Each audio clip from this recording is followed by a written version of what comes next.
right? We say gunpowder, more specifically cannons, because guys, prior to the Renaissance, prior to the Renaissance in the Middle Ages, what kind of weapons do you have to knock down castle walls?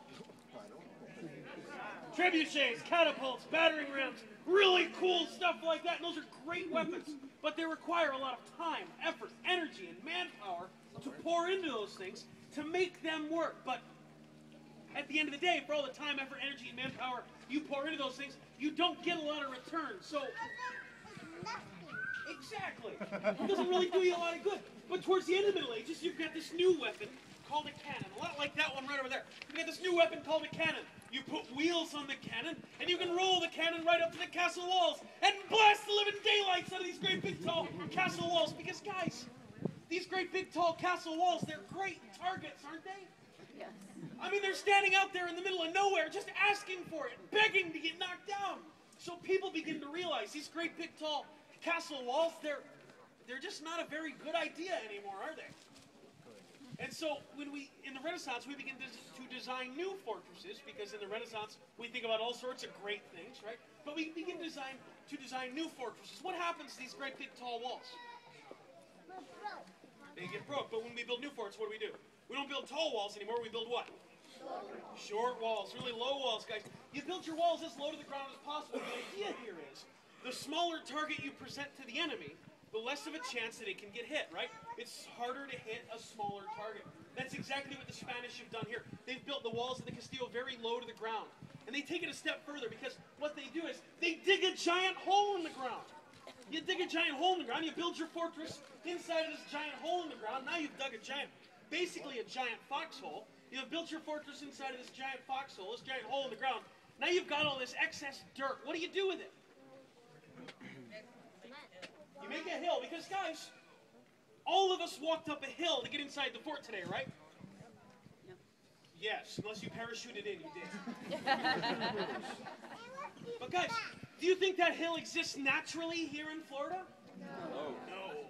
It's part of the defenses of this fortress. It's a man-made structure called the glacis.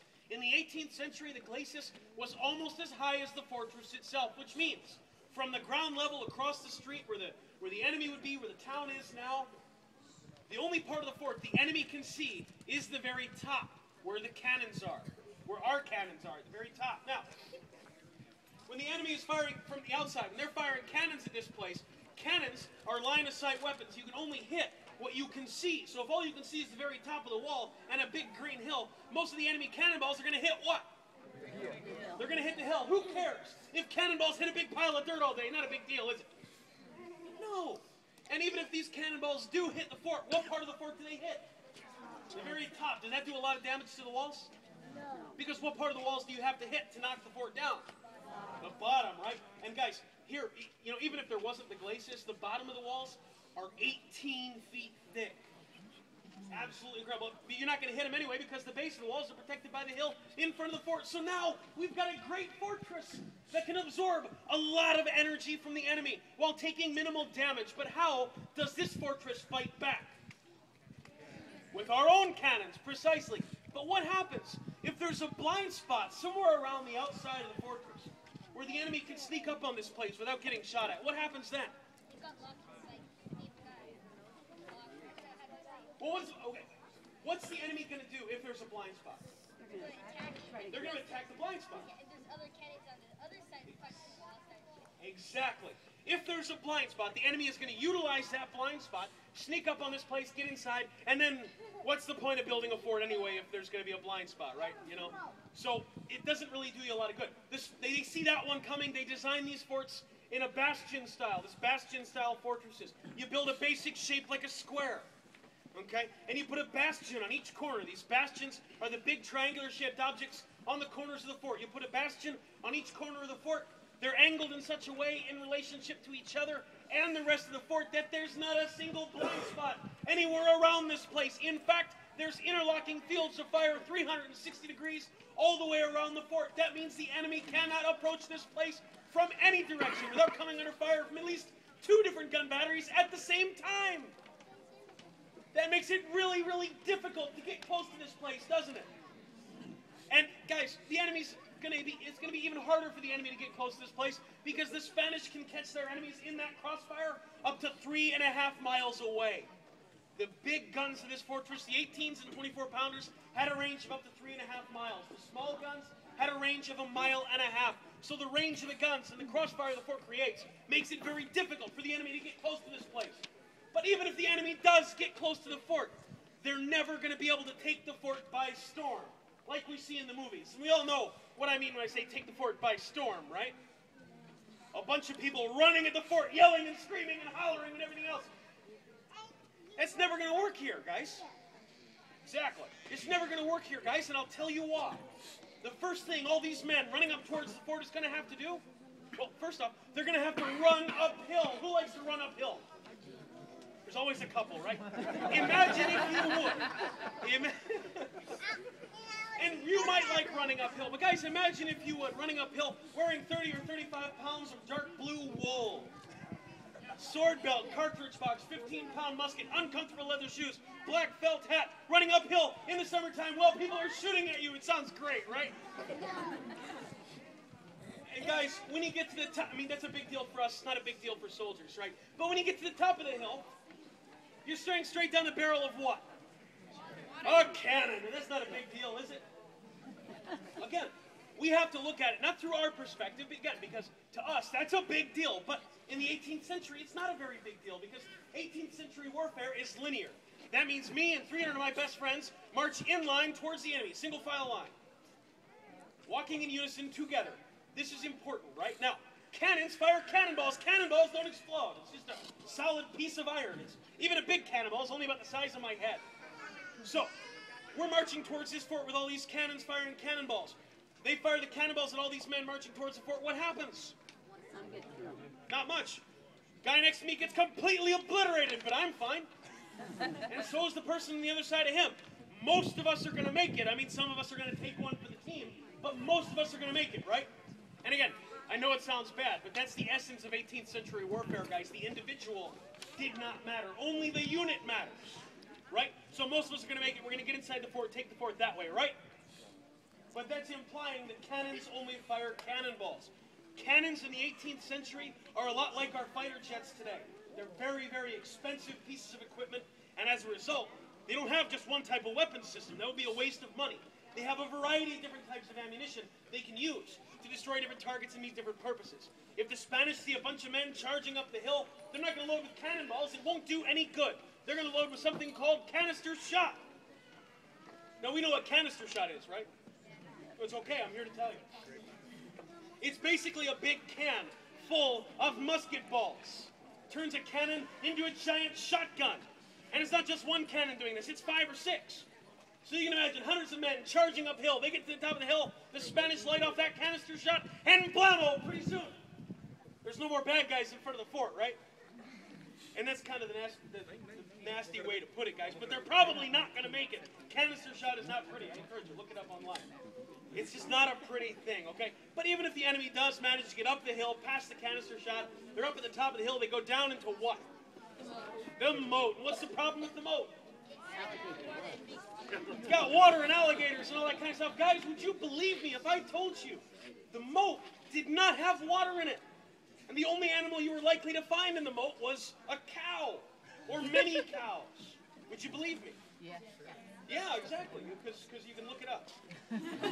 Well, you know, guys, if you don't believe somebody, always look it up, all right? People make mistakes all the time. But this is true. This fortress was designed to have a dry moat, okay? Dry moats are a lot more useful than wet moats. With a wet moat, what can you do? You put water in it, and what else? And then you got to feed the crocodiles. And then they get cold in the winter up here this far north in Florida. It just turns into more mess than it's worth. You can't really do a lot with a wet moat. But a dry moat's a lot more useful. Because with a dry moat, during a siege, if this fortress is under attack during a siege, the Spanish can keep all of their cattle and all of their livestock inside of the dry moat so the people inside the fort have access to plenty of fresh food. And guys, anything kept inside that moat is protected from enemy fire by the glacis in front of the fort. So the Spanish have access to all this fresh food, the enemy doesn't. This is great. But the enemy isn't going to get... Actually, during the siege of 1702, the Spanish kept 186 head of cattle inside the moat. That's actually pretty impressive. But what happens, guys, the enemy gets to the top of the hill, they look down into the moat. They're not going to look down at the moat and see all these cows and go, wow, we better turn around. Cows aren't exactly, they're not going to strike fear into your heart, right? But what happens is, the enemy goes down into the moat. Now they're in the moat. They've got the wall in front of them, 2 hills. They just climbed down behind them. Guys, remember that crossfire I told you about? That crossfire works far away, and it works up close. If the enemy gets into the moat, all the Spanish have to do is put their cannons at maximum depression, load them with canister shot, and it's like shooting fish in a barrel. It's the absolute last place the enemy would want to be. There's nowhere to hide in the moat. It's the absolute last place the enemy would want to be. So now we start putting these things together. The design of the fort, the range of the guns, the crossfire the fort creates, the technology the Spanish are using. We start putting these things together, and it's getting easier to see how this place never lost a battle in its history, right? Yeah. But guys, no one's ever going to attack this place by storm. It's a terrible idea. You would lose countless number of men. The only way to take this fort is by siege. You have to surround it, cut it off with supplies, and make these people give up. You have to starve them out. That's the only way to take this place. The fort is ready for that too. Most of these rooms you're walking through today, guys, what do you think they were used for?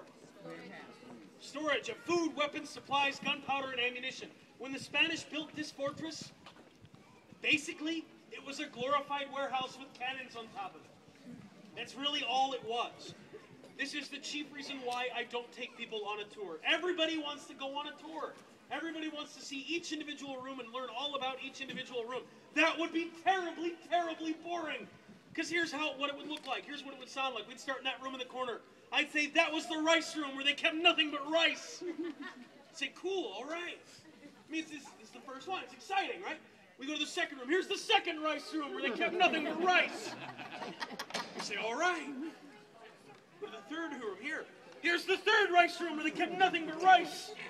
And now you really hate this tour. You want your money back. You know, you said I could have gone to the Costco warehouse and got a better tour, right? And then we go to the fourth room here. What's in the fourth room? Flour. And the funny thing is, I'm not even making it up. The Spanish used this entire wall for nothing but food storage. The Spanish kept enough food inside of this fortress to feed the entire town for up to 2 months. They kept enough gunpowder and ammunition inside this fortress for every cannon upstairs to fire 4 shots an hour every day, all day, for 2 months. There's a well that taps into an underground stream, so there's plenty of water. This place is designed and stocked to withstand a siege. Bonus question.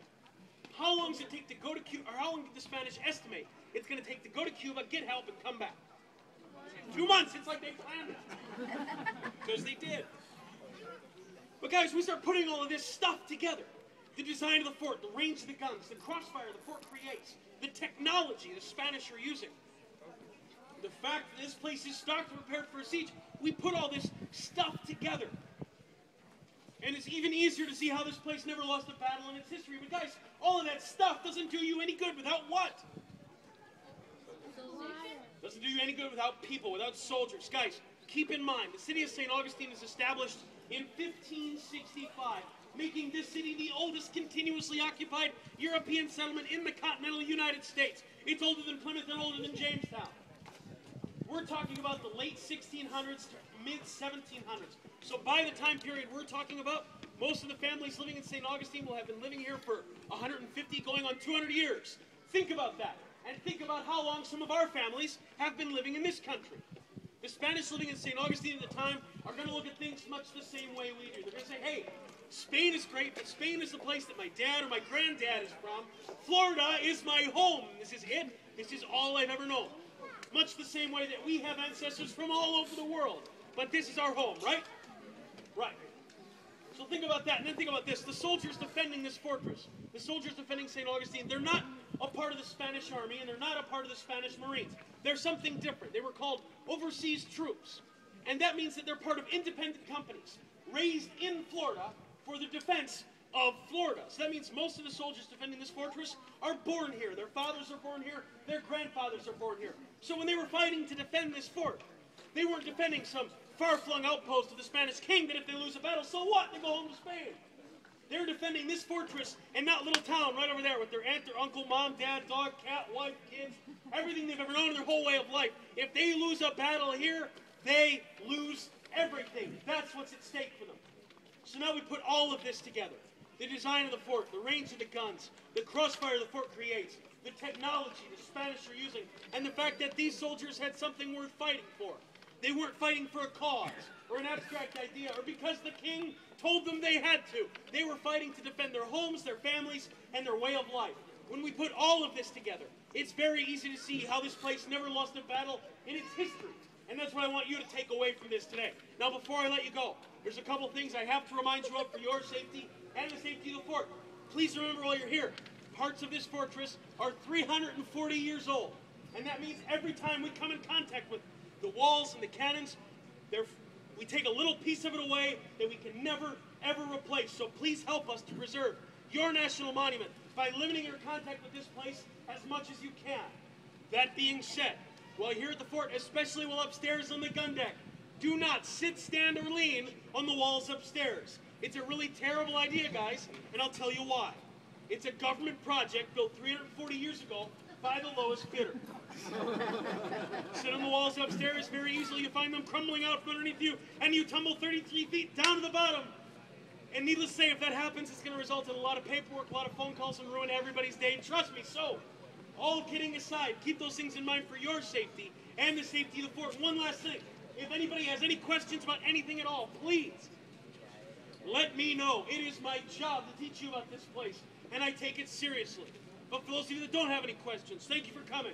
Thank you for listening, and have a great day.